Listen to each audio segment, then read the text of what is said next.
কিচ্ছু লাগবে না, আমি হব না গায়িকা, আমি শুধু তোমাকে লাগবে। হেই বন্ধুরা, আপনারা অনেকেই হয়তো জেনে গেছেন যে সম্প্রতি সময়পল্লীগ্রাম টিভিতে স্বপ্ন পার্ট 2 নামের একটি নতুন নাটক মুক্তি পেয়েছে। আজকের আলোচনায় আমরা জানার চেষ্টা করব নাটকটি কেমন হয়েছে এবং এর দ্বিতীয় পর্ব আসার সম্ভাবনা রয়েছে কিনা। তাই ভিডিওটি শেষ পর্যন্ত দেখুন। প্রথমেই অভিনয়ের কথা বলি।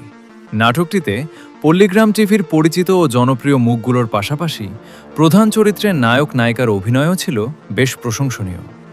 গল্পের মধ্যে ছিল ড্রামা, আবেগ, অ্যাকশন, দুঃখের কিছু মুহূর্ত এবং সুন্দর একটি প্রেমের কাহিনী, যা দর্শকদের শুরু থেকে শেষ পর্যন্ত আগ্রহ ধরে রাখতে সক্ষম হয়েছে।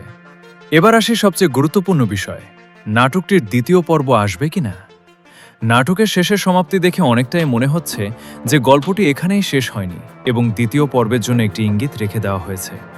এছাড়া পল্লীগ্রাম টিভির আগের বেশ কিছু নাটকের দ্বিতীয় পর্ব সাধারণত প্রথম পর্ব প্রকাশের 1 থেকে 2 সপ্তাহের মধ্যেই এসেছে। সেই অভিজ্ঞতার ভিত্তিতে বলা যায় স্বপ্ন পার্ট 2 নাটকের তৃতীয় পর্ব আগামী 1 থেকে 2 সপ্তাহের মধ্যেই প্রকাশ পেতে পারে। তবে এ বিষয়ে এখনও কোনো আনুষ্ঠানিক ঘোষণা আসেনি, তাই নিশ্চিত তথ্য পাওয়া মাত্রই আপনাদের জানানো হবে। ভিডিওটি যদি আপনাদের ভালো লেগে থাকে তাহলে অবশ্যই আমাদের চ্যানেলটি সাবস্ক্রাইব করে পাশে থাকবেন। ধন্যবাদ সবাইকে।